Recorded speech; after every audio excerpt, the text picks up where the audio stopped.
We live in interesting times. Today's stories. Indonesia quake tsunami caused destruction in Palu. Protest against Erdogan begins in Cologne. Amal Clooney appeals to Suu Kyi for a reporter's release. Protesters march to the U.S. Senate against Kavanaugh confirmation. A Syrian NGO creates a motorcycle ambulance in Idlib. Tornado chaos is caught on camera near Ottawa, Canada. Plus, Aid to Fight Poverty reaches out to Toronto immigrants and refugees. Hello everyone, I am Kenny Aquino, bringing you stories from around the globe, and this is Eagle News Canada.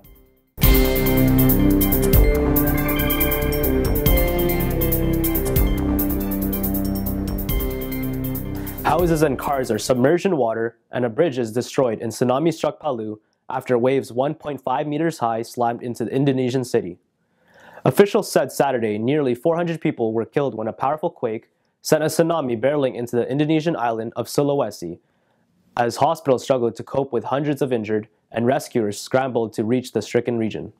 The National Disaster Agency put the official death toll so far at 384, all of them in the tsunami-struck city of Palu, but warned the toll was likely to rise. In the city, home to around 350,000 people, partially covered bodies lay on the ground near the shore, the day after tsunami waves came ashore. The disaster agency said there were also concerns over the whereabouts of hundreds of people preparing for a beach festival due to start Friday evening. The influx of injured overwhelmed hospitals, with many people being treated in open air, while other survivors helped to retrieve the remains of those who died. One man was seen carrying the muddy corpse of a small child. The tsunami was triggered by a strong quake that brought down buildings and sent locals fleeing for higher ground as a churning wall of water crashed into Palu, where there were widespread power blackouts. Protesters are gathering in Cologne a few hours before the arrival of Turkish President Tayyip Erdogan. After talks with Angela Merkel on Friday, both leaders signaled their interest in a cautious rapprochement, but the German Chancellor stressed that deep differences remain on civil rights and other issues.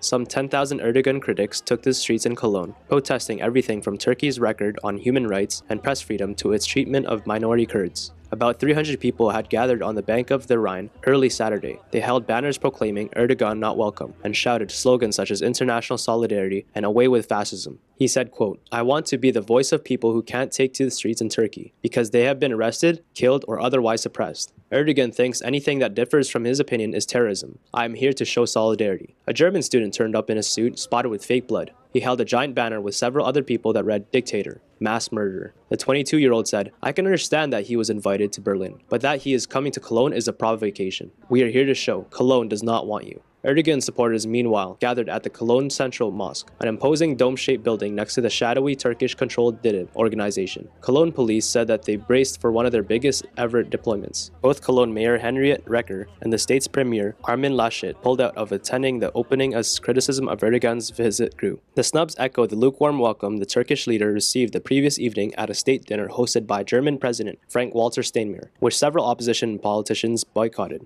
Merkel also skipped the banquet. Prominent human rights lawyer Amal Clooney appealed to Aung San Suu Kyi on Friday over a pardon for two Reuters journalists imprisoned in Myanmar, saying the Nobel laureate held the key to their release.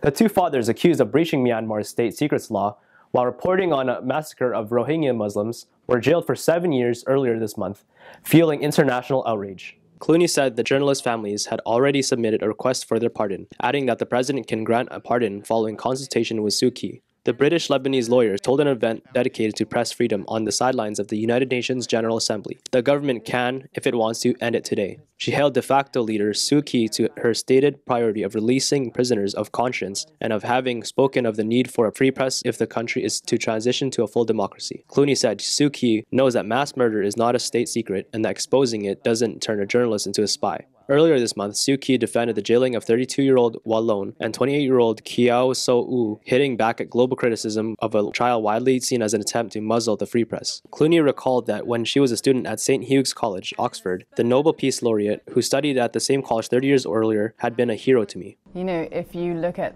the speech that Aung San Suu Kyi made when she received the Nobel Peace Prize, she said, "I am here because I was once a political prisoner."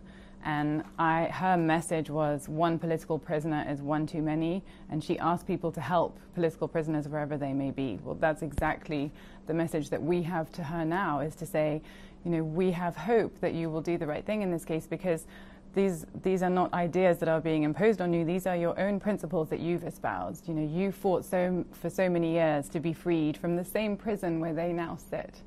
And now you have the power to actually remedy this injustice today if you wanted to. This case is about much more than just two innocent men. I mean, if you care about press freedom, you care about this case because it sets a precedent. So if these people are locked up, then other people are too scared to do the kind of reporting that they do. And the kind of reporting that they do is important for all of us because it tells us what's going on in the world. And it's, you know, without a free press, you cannot have democracy because you don't know how to judge what your government's doing. It was about a week ago, so the two wives of the journalists have submitted a really heartfelt letter just saying, look, we know that our husbands have not done anything wrong. And as you know, Chaseu has a 3-year-old daughter. At the prison, it's all divided by glass. So, you know, the only time he's been able to see and touch his family members has actually been during the trial proceedings themselves. And Walone has become a first-time father and never met his baby. Suu Kyi, once garlanded as a global rights champion, has come under intense pressure to use her moral authority inside Myanmar to press for a presidential pardon for the reporters. The case, which sparked an international outcry, was seen as an attempt to muzzle reporting on last year's crackdown by Myanmar's security forces on the Muslim Rohingya minority in Rakhine State. Army-led clearance operations drove 700,000 Rohingya into Bangladesh, carrying with them widespread accounts of atrocities, rape, murder, and arson by Myanmar police and troops. The reporters say they were set up while exposing the extrajudicial killing of 10 Rohingya Muslims in a Rakhine village last year. Clooney, wife of Hollywood A-lister George, announced in March that she would join the legal team representing the journalists. Up next, protesters marched to the U.S. Senate against Kavanaugh confirmation. A Syrian NGO creates a motorcycle ambulance in Idlib. Tornado chaos is caught on camera near Ottawa, Canada. Eagle News Canada will return in a moment.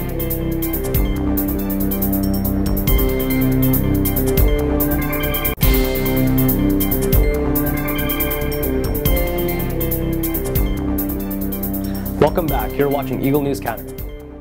Protesters marched from the Supreme Court to Senate office buildings, demanding senators vote against the confirmation of Supreme Court nominee Brett Kavanaugh. I believe so. I believe that putting pressure on our senators is the only option that we have right now.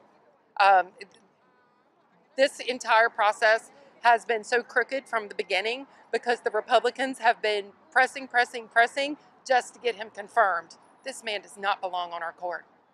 I am old enough that I can tell you that I've already been through this fight. I feel as if Roe versus Wade is very much on the line here. I'm terrified. I have daughters. I hopefully will have granddaughters at some point. I don't want to see coat hangers and back alley abortions come back into this country. I don't love the idea of a Supreme Court justice that is obviously so political and one that has made his claims in front of everyone. They're supposed to be, I mean, we know some are more liberal, some are more conservative, but they're supposed to be fair-minded. Brett Kavanaugh, besides being a liar, is not fair-minded.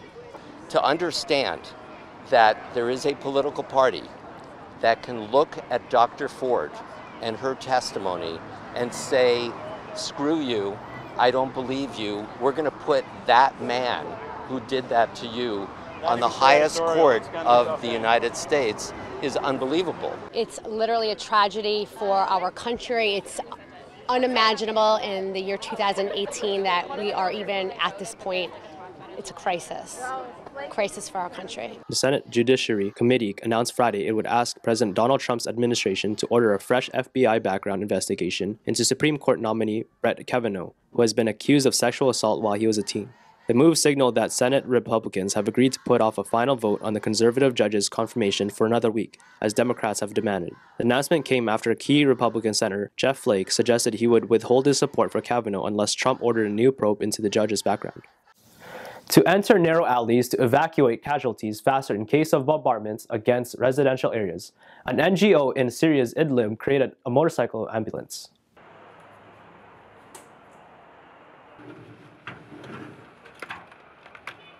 كنت مسعف في سيارة إسعاف في حلب، وحاليا اخترعنا الموضوع هذا، سيارة إسعاف أو موتور إسعاف مصغر عن السيارة. هو بيلبي الاحتياجات الكاملة تبعت سيارة الإسعاف، لكن بأنه أسرع وممكن يفيدنا بأثناء القصف والأزقة والحارات الضيقة والركام. ممكن نجلي عدد أكبر في هالموتور هذا. مثل ما شفنا الحالة، طلبونا لحالة وأسعفنا من البيت لأقرب نقطة مركز طبي حالة تسمم.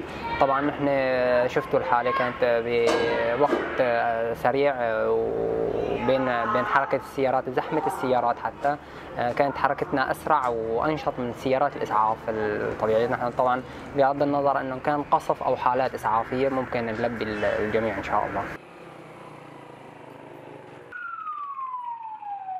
A tornado sparked chaos near the Canadian capital Ottawa on Friday, injuring dozens as homes were damaged, cars flipped over, and over 130,000 people left without power, local media said.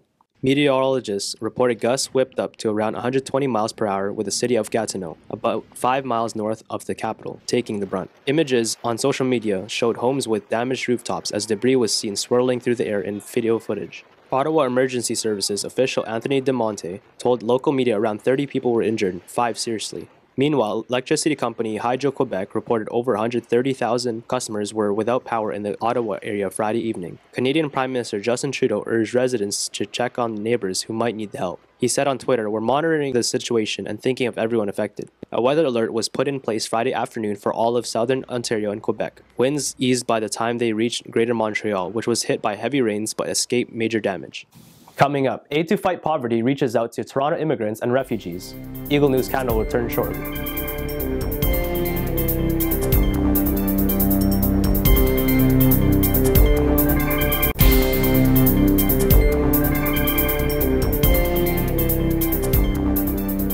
This is Eagle News Canada. I am Kenny Aquino. Reaching out to immigrants and refugees in Toronto, the Iglesia Ni Cristo and the Felix Y. Manal Foundation bring to Canada the Aid to Fight Poverty. Eagle News reporter Sabir Mufti reports. The exhibition place in Toronto, Canada is the biggest entertainment site and prime destinations for trade shows, sporting events, concerts, and more. Although Toronto is considered to have the best entertainment center and business district, some of its poverty-stricken streets tell a different story. Here today, ready to lend a helping hand, the Iglesia Ni Cristo, or Church of Christ, is holding its International Aid for Humanity.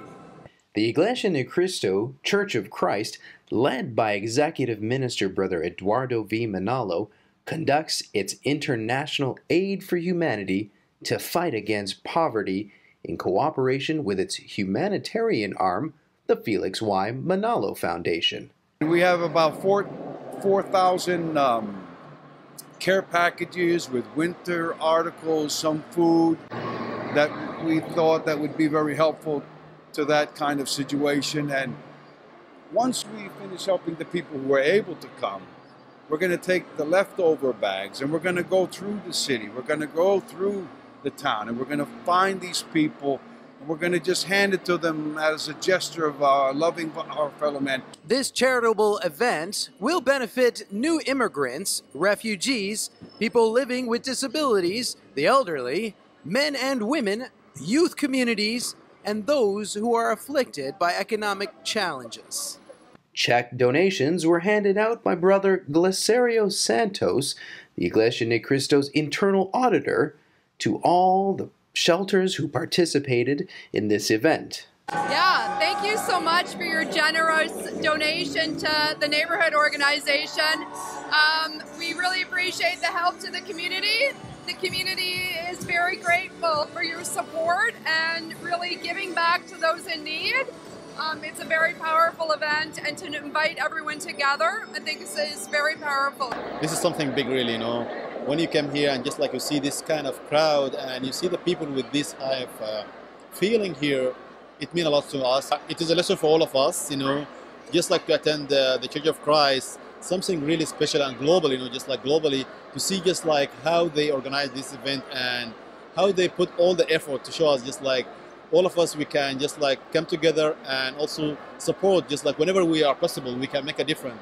and always good to support the people who are in need, you know. First of all, I would like to thank them very much, you know, for just coming today and organizing such an event like this. Having them approach us and talk to us about the event and being willing to put together kits that encompass so many things that people on the streets need, especially during the cold months of winter, is a fantastic thing, such as socks, mittens, toques, all those kinds of things are things that really are needed in order to help them survive and manage through the winter if they can't find shelter. So that was fantastic to be able to get that invitation to come and know that there's support from the community to be able to help support those in need in that time. I'm telling you, I am so amazed. Like, I did not expect this.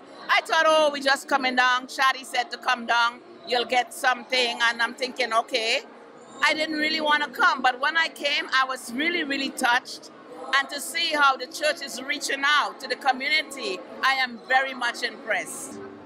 I think it's a really great cause. I think it's a very community-driven initiative, and we're happy to be receiving this from them. So we're really grateful.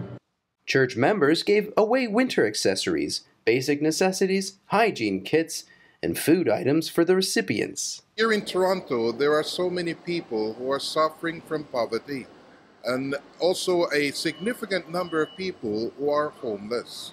So approximately here in Toronto, they have about 7,000 bed spaces for people who are without emergency shelter. And usually between 90 to 95% of those bed spaces are being taken up each and every day. So when it comes to this activity, even in a small way, we are reaching out to those people, especially those who are homeless and those perhaps who have just entered into Canada, but they don't have their basic needs. We're going to help them in one way or another so that they in turn may have some kind of aid or assistance when it comes to their immediate necessities. We've also reached out to certain shelters and organizations. They'll be bringing members of their organization to this activity so that they could partake of what the Church of Christ has prepared for them today. So yes, we're looking forward to it. It's just another chapter in the social civic activities of the Iglesia ni Cristo. We do these kinds of activities all throughout the world. So again, this is just another chapter in the good deeds of the church, which of course are based on the teachings of the Bible. We're here right now here at the Queen Elizabeth building here in downtown Toronto. Currently we have our brethren, some of the organizers that are right now just gathering up, preparing the goods. Now these goods are winter care packages that have been also donated by our brethren inside the Church of Christ from different local congregations throughout the GTA. We even have our brethren who helped as far as Ottawa, Windsor, Montreal, and Beaconsfield. Here, this is a really huge event to thank the sponsors, the shelters, like the refugee centers and shelters. This is a great opportunity for us, the FYM Foundation, to appreciate their efforts, their hard work, and reaching out to the new immigrants too. Reporting from the Aid to Humanity event here in Toronto, Canada, I am Sabir Mufti, 1 with 25. That is today's Eagle News Canada. Join us again next week for stories that matter to you. Visit our websites at Eaglenews.PH and Eaglenewslive.com. Like us on Facebook and follow us on Twitter at twitter.com/EagleNewsPH. Thank you for watching. I am Kenny Aquino. I am 1 with 25.